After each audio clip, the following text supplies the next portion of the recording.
اللہ سے پہلے شروع کیوں آ گیا؟ کیا کہنے لگے؟ اللہ سے پہلے شروع کیوں آیا؟ فرمانے لگے ترجمہ یہ نہیں ہوگا شروع اللہ کے نام سے، فرمانے لگے ترجمہ ہوگا اللہ کے نام سے شروع، اللہ کے نام سے شروع۔ اعلیٰ حضرت کا اگر آپ ترجمہ پڑھیں تو انہوں نے شروع اللہ کے نام سے نہیں کیا، بلکہ جو ہے وہ اللہ کے نام سے شروع جو بڑا مہربان ہے ترجمہ والا ہے، یہ اعلیٰ حضرت نے ترجمہ کیا۔ اس میں ایک علمی نقطہ ہے وہ بھی آپ کو عرض کر دوں۔ آپ اس کا ترجمہ لفظی ترجمہ پڑھیں نا تو آپ کو شروع جو ہے کسی الفاظ کا ترجمہ نظر نہیں آتا۔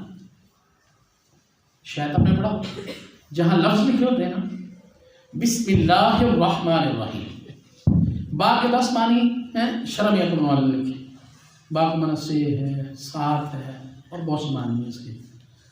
تو یہ با کا معنی سے ہو گیا، ساتھ ہو گیا، ٹھیک ہے، اسم کا معنی نام ہو گیا، اللہ اللہ، الرحمن بڑا مہربان، الرحیم نہایت رحم کرنے والا۔ آپ یہ مجھے بتائیں تو شروع کہاں سے لیا ہے؟ اگر آپ سے کوئی کوشچن کرے، سوال کرے، کیونکہ ہماری یہ درس قرآن کا سلسلہ شروع ہو رہا ہے تو یہ نکات آپ کے ذہن میں آنا چاہیے، بھئی شروع کہاں سے آ گیا؟ شروع تو کسی کا ترجمہ ہی نہیں بنتا جو الفاظ ظاہر ہیں، اس کا ترجمہ نہیں بنتا۔ یاد رکھیں اس کے شروع میں اشرعوف یا اقرعو یہ الفاظ آتے ہیں، یہ محذوف ہیں، چھپے ہوئے ہیں۔ کیا ہے؟ چھپے ہوئے ہیں، محذوف ہیں۔ یہاں سے ہم نکالتے ہیں، اس کو نکال کر پھر اس کی ترکیب کرتے ہیں۔ ویسے تو یہ حروف جارہ ہیں، پروپوزیشن ہے، یہ تو پورا جملہ ہی نہیں بن سکتا، اس لیے اشرعو فعل محذوف کو نکال کر ہم اس کا ترجمہ کرتے ہیں، تو پھر ترجمہ ہوتا ہے کہ اللہ کے نام سے شروع جو بڑا مہربان ہے تو رحم کرنے والا ہے، اس کا اس طرح ترجمہ۔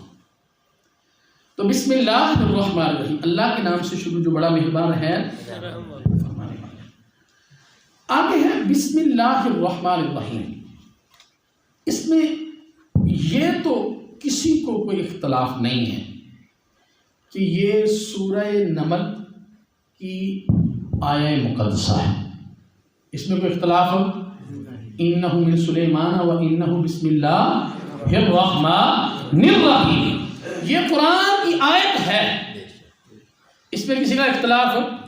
احناف کا، شوافے کا، مالکیوں کا کوئی اختلاف نہیں ہے، سب کا اس